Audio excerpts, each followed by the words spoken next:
I do want to say this right up front. Here on Black Monday, the stock market's selling off with Forex traders getting messed up with the Bank of Japan raising interest rates. They're paying a higher rate on borrowed money, getting crushed with their Forex positions and having to sell stocks in order to resolve that issue, and that rattled the stock market today. We also have recession concerns and also tensions in the Middle East. Iran was expected over the weekend to attack Israel. Concerns about a regional war with that. It didn't happen. And why it didn't happen is because Israel sent a message through a European country that put Iran on notice that if they were to attack any civilian targets, that Israel would retaliate and completely destroy the Iranian nuclear facilities. So the United States believes that's why the delay, but that is expected to take place this evening, according to some sources. And these geopolitical issues, sometimes they rattle the market, sometimes they don't. Volatility in the market leading up to Israel moving into Gaza, they did it. The markets bottomed out in October 2023 when Russia invaded Ukraine. We had a little bit of volatility. Markets pretty much ignored it. Again, sometimes geopolitical issues markets, sometimes they don't, sometimes they do it briefly. I have no idea if this will rattle the markets, but I want to make you aware of that, and it is likely that Iran will launch an attack with its allies against Israel at some point this evening or overnight, based on information coming out of the White House and the Pentagon. Will it rattle markets further? Maybe. We'll see. Does the market shrug it off? We'll see. Does it happen at all? I don't know. We'll see. Update you on that. Black Monday. Warned you about a crash back up at the top. I thought the NASDAQ peaked on July 10th. I was expecting either a bounce off the trend line and this to happen, a crash, or just a decisive break of the trend line and for the crash to happen right here and now. Got it right here and now. This is the largest increase that we've seen on the VIX, one-day increase that we've seen on the VIX since the pandemic. Another wedge pattern breaking out, and I've talked about that before on the weekly chart. Fears and all the other reasons here that I've marked for spike in volatility. We were up 150% at the highs. On in the session there, 150% on the VIX. We moved up to about 66 or 65 or so. Ended up 0.58% higher. Got a topping tail, pull back. Again, the VIX could bottom or could top before the S&P bottoms, often the case. If the volatility continues or if it turns down. Remember, the VIX was predicting an update for Monday. We had an increase of over 20% there on Friday, and I told you, going parabolic, you throw all that stuff out the window. It doesn't work when you're going parabolic like what we had back with the pandemic, what we had with the Lehman moment and the financial crisis. It doesn't work. It does work when you don't have the VIX going parabolic. Again, the VIX still up 0.58%, 58%, and it was up 150% at the highs. I'm sorry, I gave you the wrong number, 0.64%. I forgot to refresh my screen here. But you can see the topping tail, and again, we had this was actually a big move, but we're going parabolic here, so we'll see if we continue to fall back to that 200 period moving average on the S&P 500.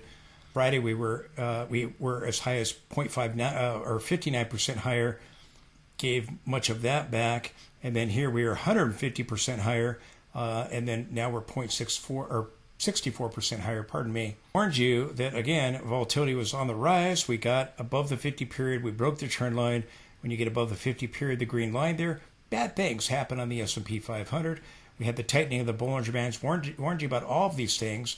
And we actually had the above the 50, and the S&P peaked out at that time and began to gap lower, merging with NASDAQ. Played out beautifully. Form a bottom here or break the next levels of support, which you'll see in this video. Please support the channel with the link directly below. If you like the information, please take a moment to support the channel. If you could do that, I would really, really appreciate it. Signals have been absolutely amazing. I need your help in order to make it work, so please consider supporting the channel today. Just follow the link below. It'll take you to a secured site. Thank you for your consideration. P had a decisive break of that trend line. The NASDAQ broke its trend line on the linear scaling, and again, we had tried to breach it and get back above it. Then you had that break of it, clear break of it, and again, continue Friday and Monday, moving sharply away from that trend line. You've got your 200 down here. Again, you've got the possible neckline. Whoops, not very straight there. Possible neckline for the head and shoulders. Again, you end up losing 200 and horizontal support. Breaking this level, I talked about this level as a support level. We're already breaking that. And again, with our decisive break, we broke that horizontal support here with the Monday session. So if you break these next levels of support, then again, the October 2022 trend line for the S&P 500. We're moving towards oversold levels here on the RSI, so we'll be watching. Again, I think you could form a bottom surrounding the 17,000 area on NASDAQ, under the 200 period moving average with the S&P. I think you could form a bottom surrounding the 200 period here, maybe just above it. Here we drop below it. We had the August rally in 2022. We just came up to it. We weren't able to overthrow it. Maybe we just come up to it, or maybe we overthrow it. We'll see what happens. But again, 200 is going to be an area of interest by institutions. And as I told you, they've got to stop selling if we're going to try to go higher. They might do that surrounding these 200 period moving averages. NASDAQ's probably going to see a couple of closes below it, much like Bitcoin did. S&P might just bounce off of it, maybe go below it like over here. And again, we can have a new trend line from whatever low. Here we had a trend line on the S&P and it broke.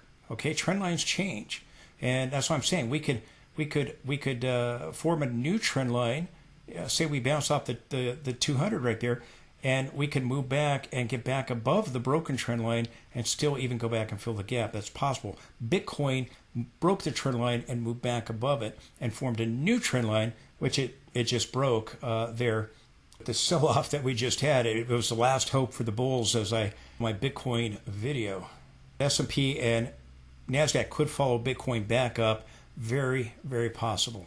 Trend line on the S&P up close. You can see the horizontal support here at 52.64, and we broke that today. And our 100 period, I told you these levels have to hold, and if not, then you have these levels down here, horizontal support here, and our 200. So again, we'll see if we end up rebounding. Should we fall all the way down to these levels? Again, NASDAQ was resting just below the 100 period and just right at that horizontal trend line, which we took out. Now we're down here trying to bounce off the 200 period. So again, going to be looking to see if we try to carve out a bottom in this area, or even rebound and then come back to it, but going to be looking to see if we try to carve out a bottom in the 17,000 area. I think we will. And then I think you're going to see all kinds of short covering as we try to push back up. I think down here as we carve out a bottom, I think the shorts will cover and take profits. I think the buy the dip crowd will come in, and then as we push higher and they try to push price higher in the trades from short to long and buy the dip, I think we'll see other short covering that will take us higher. The 50 here with NASDAQ still way up here, the green line, and the 200's down here. We don't have a death cross. Bitcoin's about to get one, by the way. It may be that we carve out a bottom and attempt a recovery. My guess is that will be the case, but I told you at the trend line there, it could either be that we bounce there, or I just hit refresh on this so you can see. This trend line, we already broke it. This is the log scaling. The linear, we came right to it there on that weekly chart that we've looked at in this video. By the way, Russell's completely collapsing. The divergence, remember, it had a negative correlation with the S&P 500. They're both falling. So again, and we're breaking this trend line, but with this negative divergence. We've already seen these divergences play out with the NASDAQ and S&P, but it's formed here on the Russell. And again, it was not able to move to a new high. Larger divergence with the S&P that recently made new highs. The Russell did not. So just some things to be paying attention to. S&P is down 6% for the month, and we're just getting started. We'll see if we attempt a recovery or go down to the 200 and attempt a recovery at horizontal support. Still may see a new high on S&P. You did get that topping tail form of a spinning top. NASDAQ's down over 7.5%. It's lost nearly 1,500 points. And again, spinning top, topping tail in the monthly time frame. We'll see what the candlesticks look like by the end of the month. We're early on in the month, so do we attempt to get that recovery? If we try to bottom out, we'll be watching. Coin did do it. Semiconductors coming to my target level here at 198. We're just above it here to the 200 period. Again, tried to rebound. We'll see if we try to carve out a bottom here just below the trend line. But you've got the possible head and shoulders, or even again a double top if we go back up and fill the gap. I think NVIDIA is going to go back up to 126. All is said and done. It recovers. We can see the semiconductors attempt to recover as well. Now, we had the rally last week. I told you that I thought we'd stall right here at gap resistance on NASDAQ. Got above the trend line, but that ended up dropping back below it. It was a failed breakout. But we're forming these divergences. We had the divergence here that gave us the bounce. Now we're forming another reference point. You got a hollow candlestick. So we'll see if we get some traction back up, get another push down. Again, I'm looking for a bottom around that 17,000 area, around the 200 period moving average. We hit it today, but closed above the 200 on the daily chart. Again, will tensions in the Middle East give us more volatility, or do we attempt a recovery, or do we have the tensions in the Middle East and the market just shrugs it off? We'll see what happens. MACD, no bullish divergence yet. So we'll see, again, do we get another push down? We're watching that 17,000 area, 60-minute chart here. And again, I told you S&P last week was going to turn off of the gap fill at 55.56. It did that right on the nose. We began to sell off sharply there Thursday and Friday, and then we broke this level Friday, and then now we're gapping again. So we have several gaps here. The 200 period is likely going to be tested. That's directly below horizontal support.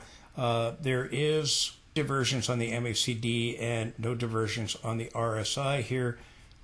Most recent price action, you do have a divergence from this low over here that, again, could allow us to get some kind of traction back up to attempt to fill some of these gaps. We'll see if that happens or not.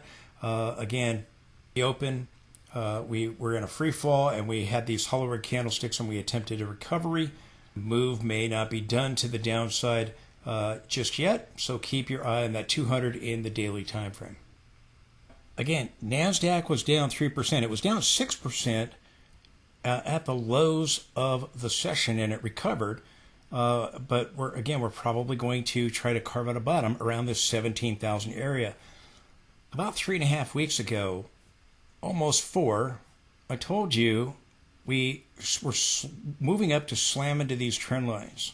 And again, I told you, again, we had a 9 count there in the daily time frame on July 10th. I told you every week we had a 9 count sell signals on my indicators, and we got a topping tail. But I told you, we got the CPI sell-off. I told you that, again, even if we got good CPI data, hitting these trend lines, we can get a CPI sell-off. And it happened before.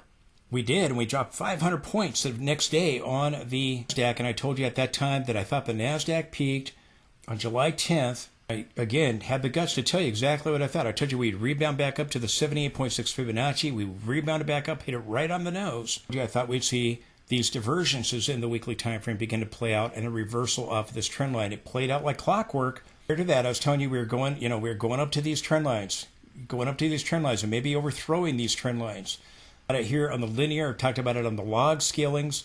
And again, we overthrew them, and we hit these other trend lines. I told you my signals were bullish, but when we hit this level, I told you about all the sell signals that we're forming, and these trend lines intersecting at resistance, and they played out beautifully. If you ignored that call, or if you missed that call, well, I'm calling for a bottom in this area right here. Now, I told you there are 2 possible bottoms in my mind. I told you we either try to bounce off this trend line right here and the 20-week moving average, or we get a decisive break and move down to horizontal support, which is this, low 60 or high 16,000 area, and this trend line from October of 2022, which comes in right there, intersecting right there. Just as these 2 trend lines intersected here, I believe these trend lines are likely going to be where we bottom out. Now, what everybody is now predicting a crash after the crash has happened, but he was predicting the crash back when I was telling you that I thought we peaked on July 10th and had the guts to tell you exactly what I think. People that make predictions do it after the fact. Very rare that someone will tell you what, with you and tell you what exactly they think is happening based on these trend lines. Just like I'm telling you, I think we're going to bounce here. Now, what if we don't? We didn't bounce right here. I told you, hey, I think we got a pretty good shot at bouncing right here, but I told you it's not up to me to make that decision. That's up to the institutions. We're seeing traders come in, Forex traders selling stocks and all the rest of it because Japan is raising rates and creating a headache for the Forex traders there. Look, I'm telling you, I think we're going to bounce here. What if we don't? Well, I told you I thought, hey, maybe we bounce here, but I told you if either we're going to try to bounce at the 20 or this trend line, if we don't, then this trend line comes into play in this horizontal level of support. I've talked about this at great length of detail. Talked about it over the weekend if you had a chance to watch the video. Talking about these trend lines the last couple of weeks here and watching to see if they would support. Now, if this one breaks, guess what? Then the one from the pandemic low and connecting to the October 2022 low, then that comes into play down here at around the 13,000, 13,500 area. I think you're going to bounce at around 17,000 to the 16,000 range into this area here. And again, you got a nice looking neckline. I think you'll try to bottom. And again, we dropped below the 200, got back above it. I think you'll probably see a drop below it just like Bitcoin did. Pull back, it dropped below the 200 period, and it tried to bounce off some support levels. And that's what I think the S&P is going to do, or NASDAQ is going to do here. But it's either going to back test and get a lower high, fill some of the gaps, or maybe we go up to 20,400 and fill all of the gaps, but get a lower high. And that is still in the cards. That's still possible. No guarantee. Listen to me. As I keep saying, there's no guarantee we fill the gaps. Just like I told you with this trend line, I told you I don't know the future. I'm not some fake fortune teller. Oh, we're going to bounce off this trend line. I told you, I think you got a shot at it, but if we get a decisive break, then you're coming down to here. I don't know the future. I'm looking at support, resistance, and mathematically based indicators. All about, so like right here, when called the top right here, again, I didn't say, oh, the NASDAQ's going to peak July 10th at 10:33 a.m. This isn't some fake technical analysis. This isn't some fake, let me tell you the future. It's looking at support and resistance and mathematically based indicators, okay? That's all I'm doing. And I have the guts to tell you exactly what I think is going on based on the information that I have. Just like I'm telling you, look, we're coming into this level. I think you're going to form a bottom and bounce. And then we'll see how high do we go. Do we go back and fill those gaps? Just like I told you right here. Again, they're going to break this level and go down to the next one where you're going to bounce at the 20-week and the trend line, one or the other. I don't have the power to be able to determine that. The institutions are the ones with the money. If they keep selling, which they are, then I told you we go lower. If they stop selling, we can rebound. And again, so we talked about both of these levels of support and our 20-week and so forth. You know, Bitcoin dropped below the 20-week moving average. It dropped below the 100-day, and it dropped below the 200-day, just like the NASDAQ is, but it got back above all of them. It even got back above the broken trend line that it previously broke. Pretty fascinating. So if NASDAQ is going to follow Bitcoin's lead, maybe it does that, and we get the big move back up to 20,400. I don't know that we're going to do that. We don't have to fill those gaps. Wouldn't it be something if NASDAQ followed Bitcoin?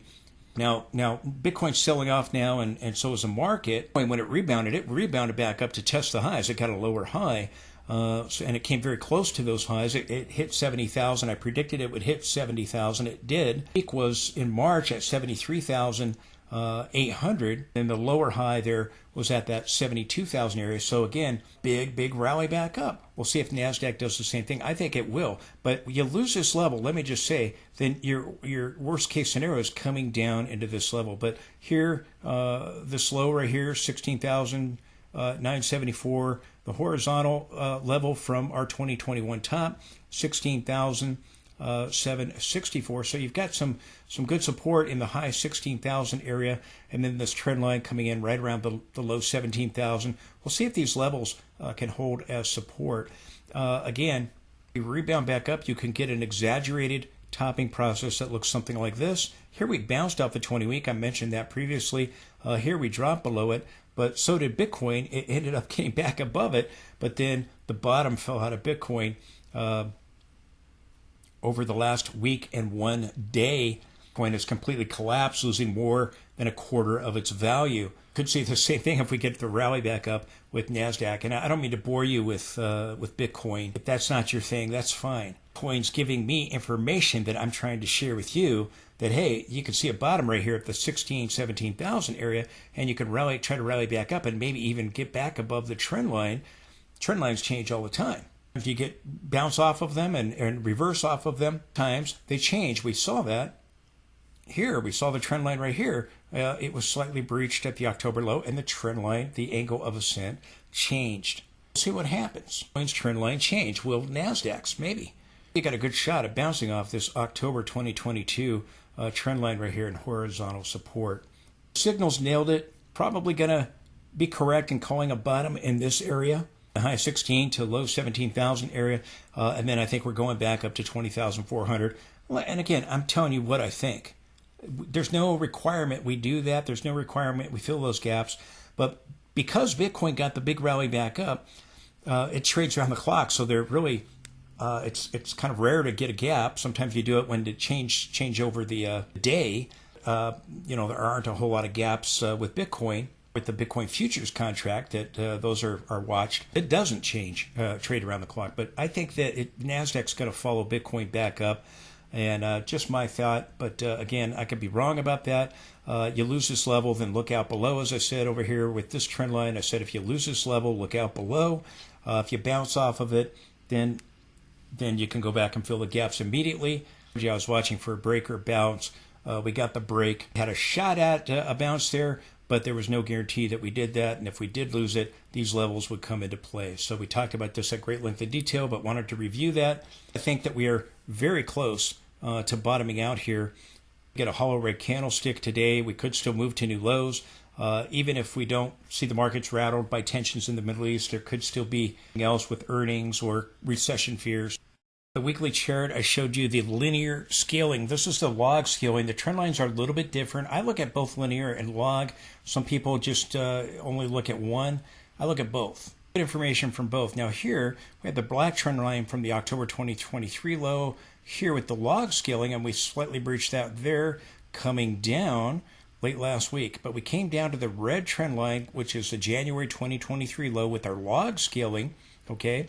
And that is the trend line that we breached with log today, coming down to our 200 period moving average. And again, told you that we have the horizontal support there at the just under 17,000. If you look at that weekly chart, longer term here, we would have to go back further. This is the daily, and we are 200 and this horizontal support now. So again, this is the area where I'm looking for a bottom to develop. And on the log scaling, again, it's that same area, that 13,000 range, connecting these 2 points, pointing up to that area. So again, this is the January 2023 trend line. A little different on the linear scaling. We're connecting the October 2023 low with these lows here, and that broke there on the linear scaling with today's decisive break today. So a little bit different on the trend lines, and that's why I look at them. And this is a beautiful channel here on the linear scaling that I don't have on the log scaling. So beautiful things can be found with trend lines in both of those different scalings. Here the linear and the log on the daily that I just showed you. Notice I think 17,000 or just below it at the 16,000 range, the high 16,000 level is where we're going to find support. So we'll see if we can rebound back up to fill these gaps, which again, there are now several. Anyway, here's that July 10th peak. I told you we had the CPI sell-off. I told you I thought we peaked. That sell-off, I predicted a bounce off the 10 period for a lower high, and then we broke down from the rising wedge here, and the bottom fell out of the NASDAQ. We hit the 200 today on the NASDAQ. We got a hollow red candlestick just under the 200 period, reaching, filling the gap at 17,541. Again, it could be, if we do see Iran like Israel, again, it could be that we initially get some volatility with it, but then we still try to rally. We'll be watching. But I do think that a bottom could carve out here around this level that I've been talking about. Again, the high 16,000, low 17,000 area. And maybe we're doing that right now. Again, we could come down here a little bit closer towards 17,000 or even push into 16,000. Again, I talked about the trend line having to hold. You're hitting on the weekly chart, we broke that trend line, and now we've had a decisive break. So we'll be watching.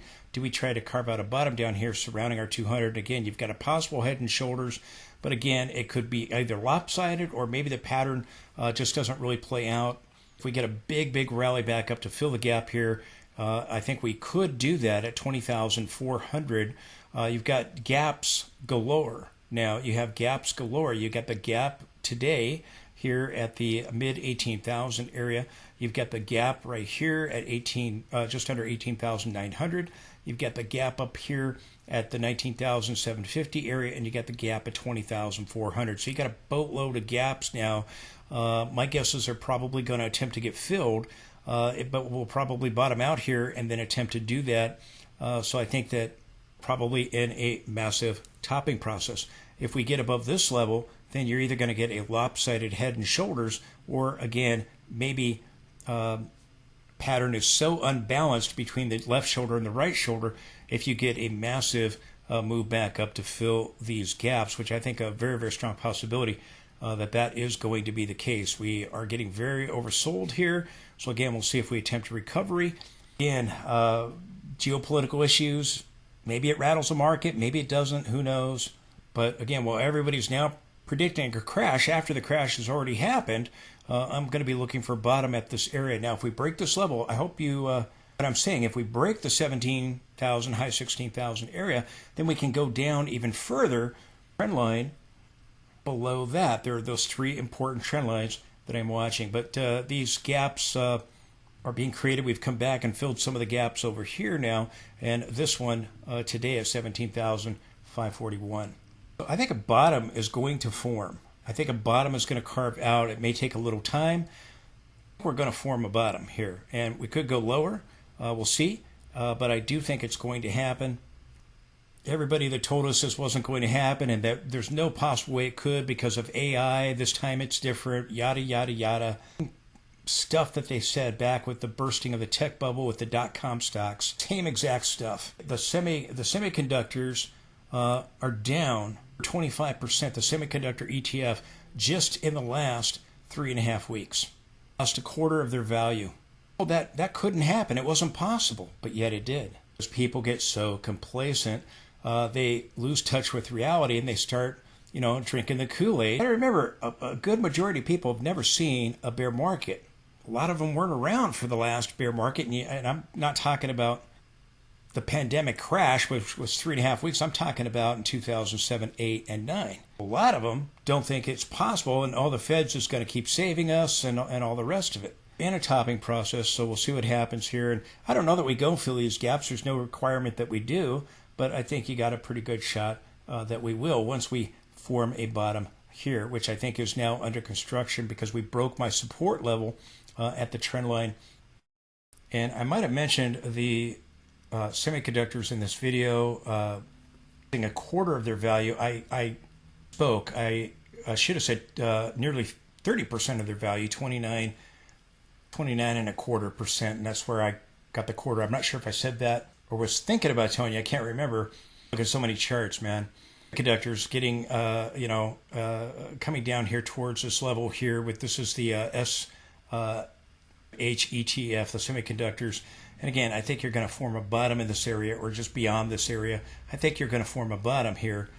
Then you can go back up and fill these gaps, or you could just get, come back up into this area and fill some of them. Right shoulder, and you got a head and shoulders here as well. But you get a big rebound, and you could. Bitcoin did get a big rebound, but you've lost semiconductors 29.25%. Well, Bitcoin had lost 27.5%, so a very similar amount, and it rebounded back up to the high. So we'll see if the semiconductors and NASDAQ are able to do the same. Now, since I warned you at those trend lines that we were likely peaking on July 10th, we got the bar closing below the upper Bollinger Band on the 11th. I told you that was a 9 count the day before. I told you I thought that was the top. And that is proven correct. We'll see if we get a lower high on a rebound back up. But since I called that top, we've now seen the NASDAQ drop 15.74%. So we've seen a significant drop of nearly 3,300 points on the NASDAQ. And again, a sharp decline here with our Black Monday trading session. I think you're going to bottom in this area, as I've said, and I just want to show you that. I have the Fibonacci's here in red. If we bottom out right in this area, I have the Fibonacci retracements, and 78.6 would take us back up to fill the gap right here, just underneath it. Above the 78.6 Fibonacci, you would come up to this gap right here. Well, you know what happened?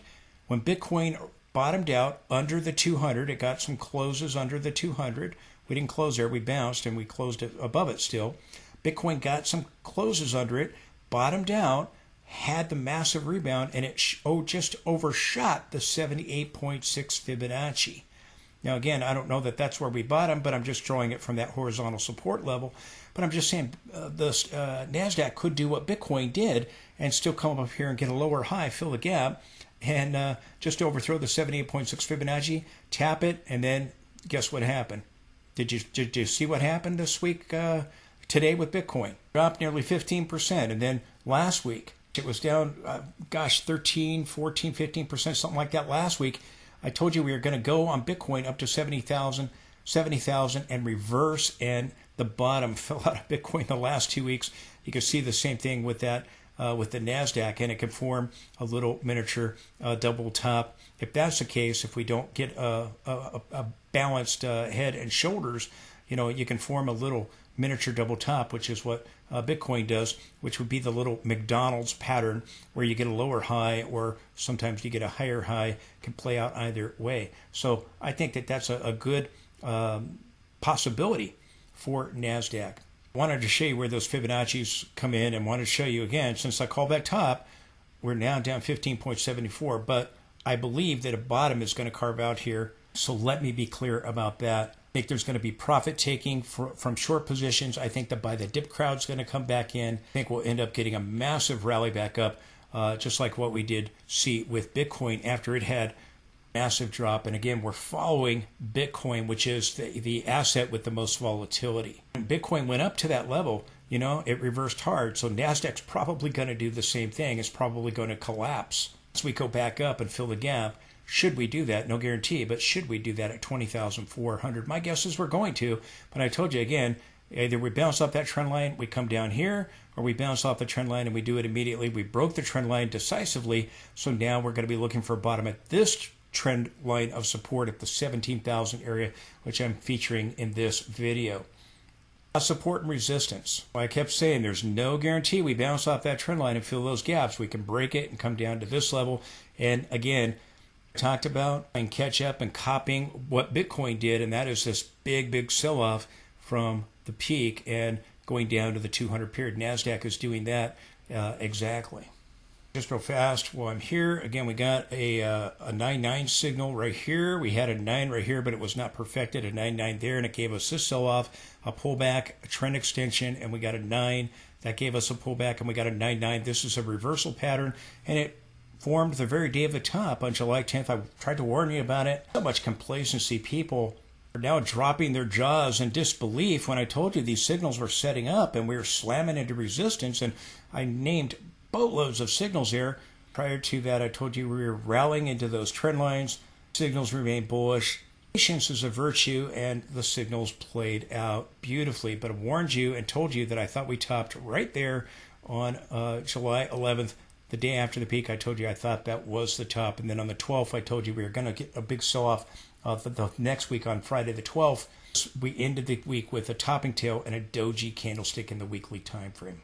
Again, if we do bounce where I think we're going to bounce, going to be looking for a bottom here, going to be looking for a top up here in all likelihood, no guarantee. I think the shorts are going to close short positions and the buy the dip crowd comes in here. I think bonds will regain control, buyers, and then I think the sellers will be lurking up here. So that's the way I'm playing it. And again, signals turn back to bullish. You're going to hear me say what I said over here. My signals remain bullish, going back to fill the gaps. Should we bounce here? No guarantee we do that, but my guess is we will. It's all about support and resistance. S&P has dropped nearly 10%. Let me fix this. It moved a little bit on me. About 9.68% or so. And again, I told you that NASDAQ and S&P were diverging at the top.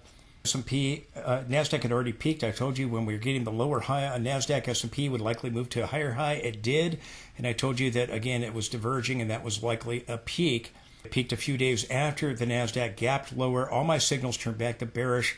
And again, told you we had a top there. Told you if we get a bigger drop and take out the trend lines, which we ended up doing, we could come down closer down over here towards 49.50. We're doing that. We'll see if we reach it or not, or to come shy of it. Again, you might have a lopsided, slanted kind of a neckline or something if we don't quite come down this way. But again, I still think you got a shot here. It could be, again, rather than a head and shoulders, you may end up with a double top, and NASDAQ may get a lower high, S&P may get a higher high. That's assuming that we can bounce levels of support with NASDAQ, and if it does, S&P might bounce in here surrounding above our 200 or with the 200, or maybe down at this horizontal support level.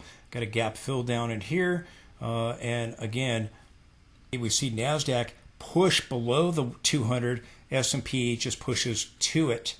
So that is very, very possible, and that is in the 5,000, the low 5,000 area.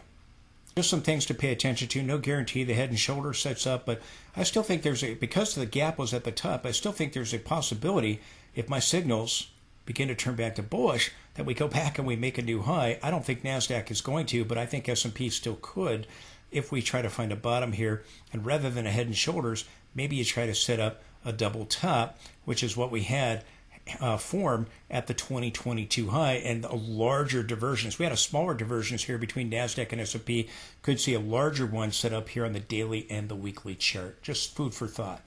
Again, I'm watching these 200 period moving averages. Bitcoin moved beyond it. NASDAQ is likely going to move beyond it. It did today, but then it got the rebound and closed back above it. I think S&P could come back and at least tag it, possibly, and form a bottoming process in this area.